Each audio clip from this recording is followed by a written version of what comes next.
namoonni baay'een gatii firiijii nu beeksisii jettanii baay'ee na gaafataa turtanii kanaan durallee beeksiseen ture. Akkuma beekamu meeshaan biyya keenya guyyaarraa guyyaatti dabalaa deema.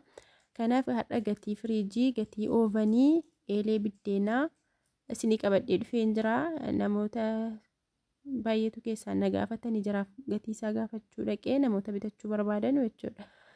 Gaafachuu dhaqee achumaan viidiyoo waraabee yuutuubii irra maaf hin gadhiisne tarii namni biraas kan barbaadu jira isa jedhuun viidiyoo isaa hojjechuu dirqameen isiniin jedha hordoftoota koo. Viidiyoodhuma gabaabduudha. Suuraa kanatti aansee viidiyootu jira. Hanga xumura viidiyootti na waliin tura. Assalaamu alaykum warahmatullaahi wabarakaatu. Kabajamtoota hordoftoota Saalihaa MTube irra jirtu nagaa keessanii alhamdulillah. Egaa akkuma nuti har'a gatii oovanii yookiin furuunii jedhamti biyya Arabaatti. Gatii firiijii akkasuma gatii eelee isinii qabadhee dhufeen jira. Viidiyoodhaan ilaalaati. Inshaallah gatii isaa hunduma isaa waliin ilaalla. Egaa kan argaa jirtan kuni furuunii yookiin oovaniidha.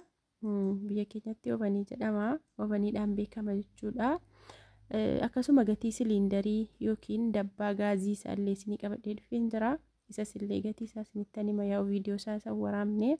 Akkuma argaa jirtan dhugaa kun oovaniin kuni tuubaayituu lama kan mabraatii lama kan gaaziidhaan hojjetudha.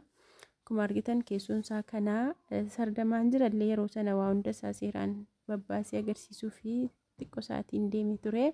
Kanaaf sardamaan viidiyoo waraabee gatii isaa namaaf gaafachuu dhaqeen achumaan viidiyoo waraabee jechuudha. Akkasii akkuma isinitti 2 jechuudha.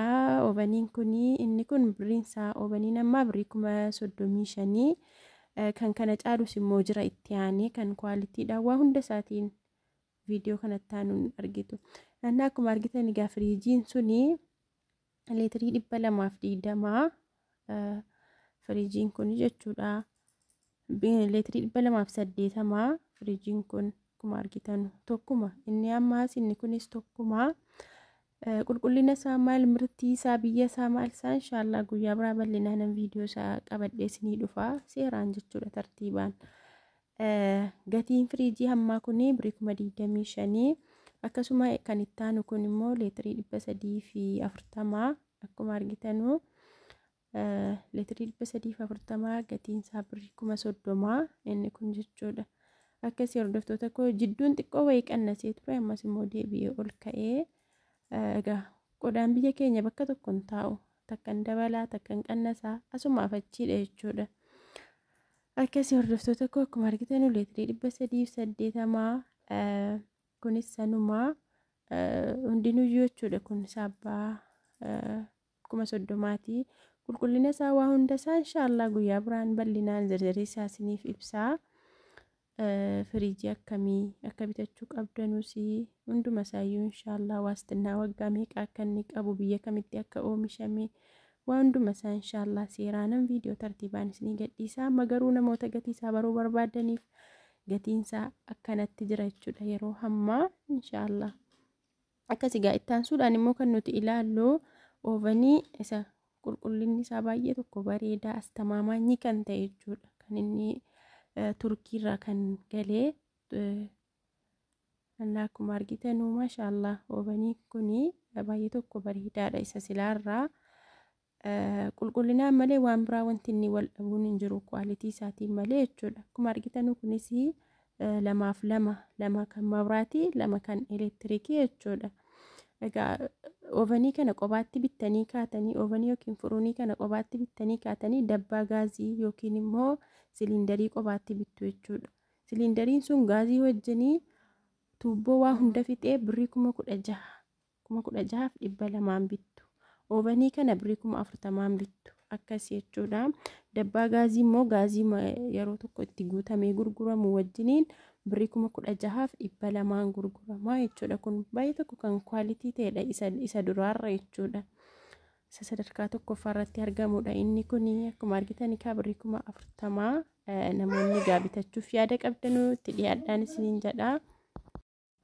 Akkasuma namoota oovanii yookiin furuunii kana bitachuuf yaada qabdanii gatii isaa nuu bari'attanii natti ergitanii fi yaada mataa kootii kan inni isinii ibsuu barbaadu isa kan gaazii sana bituurraa isa kan gaazii kana lamaaf lamaa kana bituurra utuu guutuu isaa kan mabraatii bitattanii dabbaa gaazii sana bituurra utuu jeleneetara bittanii gaarii natti fakkaata. Maaliif gatiin isaa wal duuka deemaa. Jeleneetarri hamma oovanii kana kaasuu danda'u 18,000 hanga 20,000 akkasitti bitachuu dandeessu. Akkasuma yeroo mabraatiin badeef miti kan isa dabbaa gaazii isa kan gaazii sana kan fayyadamuuf nu barbaachisu. Innaa mabraatiin ala baduu dabbaa gaazii sana oovaniidhuma bichaa fayyadamna. Garuu yoo jeleneetara bitattanii ibsaafis isinii ta'a. Wantoota garaagaraa chaarjii godhachuuf waa baay'eef isin gargaara jechuudha jeleneetarri.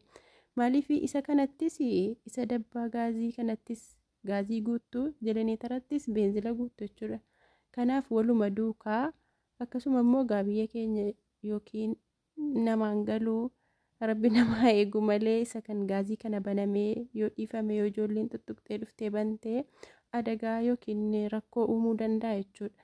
Kanaaf akka yaada kootiitti namoota na gaafattaniif bitachuuf namoota karoora qabdanuu isuma kan mabraatii isa guutuu kana bitattanii amma inni kuni arfansaayyuu kan mabraatiiti birrii 2,000 wal dhabaa. Inni kan mabraatiif kan gaazii suni birrii 40,000 inni kun immoo birrii 42,000 kana birrii 40,000 bitaa dabbaa gaazii 16,200 bukkeetti bituurra jeleneetara waan oovanii kana kaasuu birrii 18,000 hanga 20,000 bitattanii waa baay'eef isin fayyaduu danda'a jechuudha. Jeleneetarri yoo erga yaada isa kanaa qabaattanii akkasii inshaallah kun yaada mataa kootiiti. Isa kaan egaa ofumaa murteeffachuu dandeessu.